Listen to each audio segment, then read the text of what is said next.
Well, it's more than a little bit of something because, I mean, if we, by virtue of getting this word out and spreading the word for the next 2 weeks, you wind up filling up a van, or as Blake said, maybe we'll have to get another van. Mm-hmm.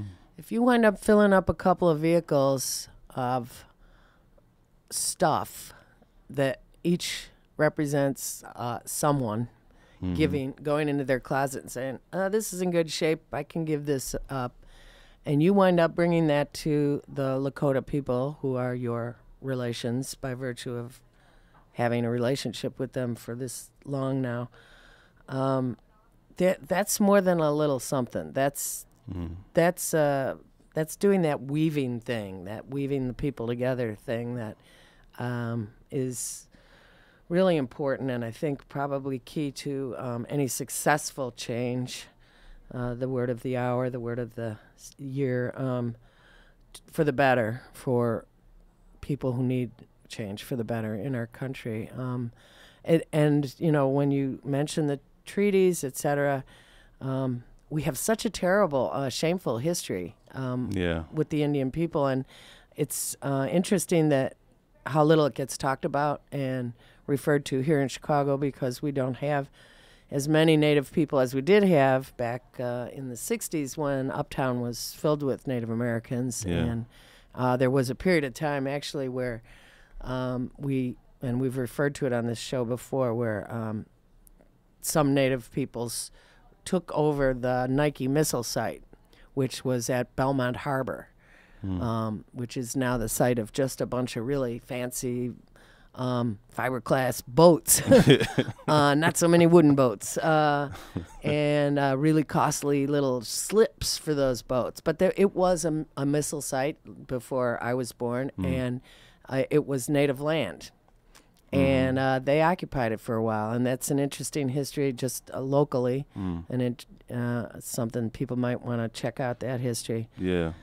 And there are other reservations closer than Pine Ridge, but Pine Ridge is such a historic place, and the Lakota people are such a strong... Yeah, very much a historic place. Those are the people that killed Custer. Yeah, that's right. Which is, was one of their seen as an accomplishment. Yes. Right. It's rough when we're trying to, turn into a peaceful-minded people to still see. Yeah. But on the other hand, he had murdered and massacred millions of Lakota. No, yeah, they're just fighting on their land, and Custer went into the wrong area. Yeah. Yeah. And as far as the Lakota go too, there is a lot that's said about their sort of the fighting that went on. They are considered still a hostile nation to the United States because they fought. But before the United States came, they weren't necessarily a hostile people. There were people who roamed the plains. They followed the buffalo around. They maintained the land. They took care of the land. They had a very, very organized system of caring for the land. They would have large burns, burning the grasslands. They would manage the herds of buffalo. They were constantly on the move, so they kept their land very healthy and very good. And when they had to fight, obviously they fought, but it wasn't like wars. It was just little skirmishes and little battles over this and that. But when they started getting squeezed more and more, that's when you started hearing about people like Sitting Bull, or like one of their greatest leaders, Crazy Horse. Right. My friend Ed, young man afraid of his horses, gets his name from, I believe it's his great-grandfather, who was a contemporary of Crazy Horse. And he was a military tactician because he had to be, because they were being attacked all the time. Right. So this is a hostile nation that we made hostile, essentially, as the United States. Is there a book or that you'd recommend people read if they wanted to learn more? Yeah, there's a couple of really good books about Lakota spirituality. One of the considered the classic is Black Elk Speaks by John Neihart. Right. So that's a fantastic book to read. It really is. Recommend it to anybody who is interested in Lakota ways. And then a book I just actually read is called Fool's Crow, Wisdom and Power, and I believe it's by a man named Thomas Maines. I'm not 100% sure, but it's called Fool's Crow, Wisdom and Power, and it's about Lakota holy man named Frank Fool's Crow, who died in the 80s, lived to be about 99, and it's just a wonderful, wonderful book. What's the last name of that author again? Thomas? I think it's Maines. I don't want to misquote. Maines. Okay. Yeah. But Fool's Crow, Wisdom and Power. Fool's Crow, Wisdom and Power. Just a beautiful book. Very eye-opening sort of a book.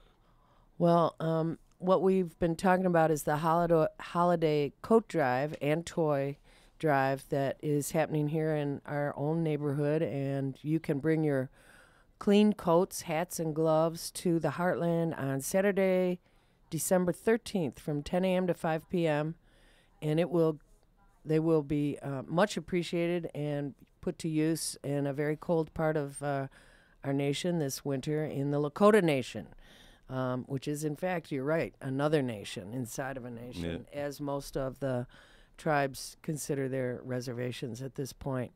I'm so glad to meet you. Likewise. I'm so glad you came here. And we'll see you on December 13th, collecting coats at the Heartland. Yep, bring them out. Yay.